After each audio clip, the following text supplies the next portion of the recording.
kalau emang Mbak tidak bisa memberikan mutasi, ya dengan terpaksa saya akan melaporkan dan memberikan info terkait diduga penyalahgunaan donasi ke dinas sosial. Hai, halo, dan apa kabar semuanya teman-teman dan sahabat-sahabatku semuanya. Makin menarik nih polemik antara Agus Sudi dan Novi, ya, Prativi Novianti. Ya. Dan makin kesini melebar ya karena ada pihak ketiga yang juga ikut peran serta juga ya, termasuk juga keluarganya A ini dan juga lawyernya juga. Dan kemarin sempat juga beredar tentang adanya pengancaman, ya Novi mengancam begitu kan ya, terkait dengan dana yang pada saat itu dari rekening Agus dipindah ke yayasan Novi ya. Dan bagaimana ini klarifikasinya Novi, dan ini di video ini Novi menjelaskan bagaimana sebenarnya dana itu pindah dari Agus ke Novi. Coba kita lihat baik-baik, kita dengar baik-baik, kita simak dan coba kita cerna dalam otak kita apa yang sebenarnya terjadi sampai timbul itu rumor tentang pengancaman itu kan ya. Coba kita lihat nih ya. Jadi kemarin itu kan saya itu sempat diberikan pertanyaan, bahkan saya disebut pelaku terus kan gitu tentang chat saya, katanya adanya pengancaman gitu. Saya di sini sih hanya ingin menjelaskan, saya nggak tahu pihak sana ceritanya seperti apa, tapi yang jelas saya hanya mau menceritakan sesuai fakta dan bukti yang ada, gitu. Jadi kemarin itu seolah-olah saya meminta mutasi, terus saya ke bank untuk pemindahan uang.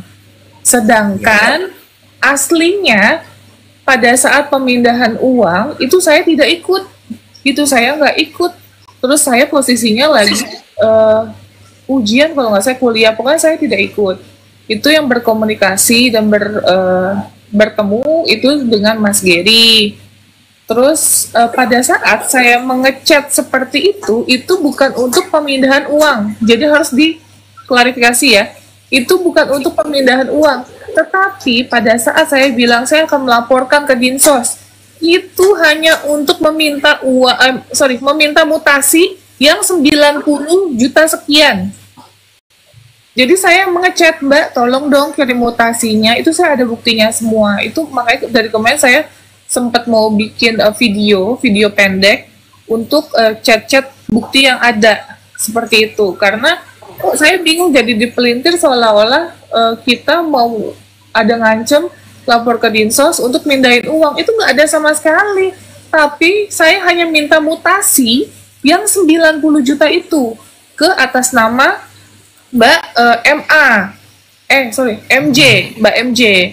Seperti itu. Saya menegaskan bahwa kalau emang Mbak tidak bisa memberikan mutasi, ya dengan terpaksa saya akan melaporkan dan memberikan info terkait diduga penyalahgunaan donasi ke dinas sosial. Saya nggak ada pengancaman untuk mau diapain, menghilangkan misalnya nyawa atau apa, itu nggak ada sama sekali.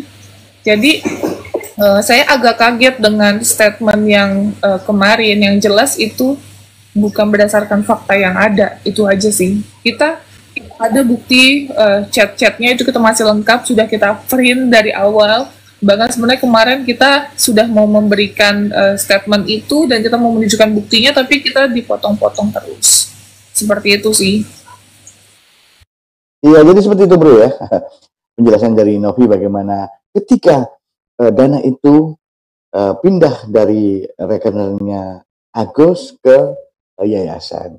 Jadi di situ kemarin kan sudah sempat ada rumor, ada pengancaman dan sebagainya. Itu tadi yang dijelaskan ya. Dan saya yakin dari penjelasan Novi ini tadi bukti-bukti sudah ada semua ya. Jadi bukti-bukti chat pada di WA, terus ada itu apa tulisan-tulisan pengeluaran bagaimana, dan itulah saya pernah membuat video ya ketika bagaimana kita bisa menyikapi ketika itu adalah bahasa tulisan. Tergantung niat dari yang membacanya. bagaimana intonasi saat membacanya.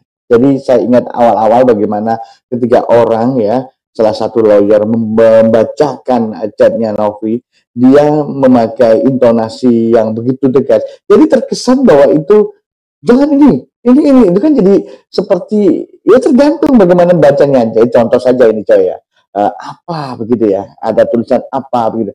Bagaimana kita membacanya. Jadi apa? Itu kan jadi karena bahasa tulisan tidak bisa itu diartikan dengan seperti ini atau bagaimana atau apa begitu dengan nada. Itu kan nada yang kita yang bacanya, tapi tulisan kan tetap apa tergantung bagaimana kita membacakan dan berintonasi pada saat itu jadi seperti itu juga ya. Jadi banyak yang dibelintir-belintir menurut Novi seperti itu atau mungkin bagaimana teman-teman semuanya ya. Jadi pada saat pemindahan dari Agus ke Novi, Novi mengatakan bahwa Novi tidak ada di situ ya. Dia pada saat itu kuliah begitu kan, dan pada saat berkomunikasi juga dia menjelaskan bahwa kalau memang ini tidak transparan mutasinya ya, jadi mutasinya dikirim tidak transparan, maka akan dilaporkan ke Dinsos gitu kan. Dan itu memang tanggung jawab Novi menurut saya gitu kan. Dan sangat-sangat gimana ya, pelik masalah ini ya. Jadi udah mungkin 2 bulan belum selesai ya. Saya kira ya begitu ya, bulat-bulat ya, ruwet begitu ya. Saya tahu bulannya di mana, kita tahu semuanya ya, ya. Gara-gara uang yang 1,5 itu ya. Jadi semuanya mungkin ikut andil ya dari pihak ketiga ya. Sebenarnya kalau hanya Novi dan Agus saja sudah selesai dari awal kemarin, karena ada pihak ketiga ya. Kalian tahu sendiri pihak ketiga siapa yang menurut saya ini mendramatisir ya. Jadi melebar-lebarkan sampai ada tuduhan-tuduhan ya, bukan lagi asumsi, bukan lagi praduga dasar, jadi benar-benar menuduh ya. Jadi kemarin juga sampai sempat santer seperti itu. Jadi saya tidak tahu apa motifnya ya sampai seperti itu juga. Dan setelah mungkin ya setelah polemik Agus selesai, ada juga statement Novi akan melaporkan juga. Jadi pihak-pihak yang kemarin sudah melakukan penuduhan kemarin itu akan dilaporkan. Itu ada juga di video ini. Oh iya bro, video ini saya hasil dari channelnya Faktual News 77 ya. Jadi jika kalian ingin melihat utuh ya, datang saja ke Faktual News 77 tapi di medsos yang lain. Jadi di medsos yang lain kalian cari ya, gitu kan ya. Oke, terima kasih sudah menyimak video ini. Kita ketemu lagi di video berikutnya yang lebih keren, lebih seru, dan juga mungkin agak ruwet juga. Salam sehat untuk kalian semuanya.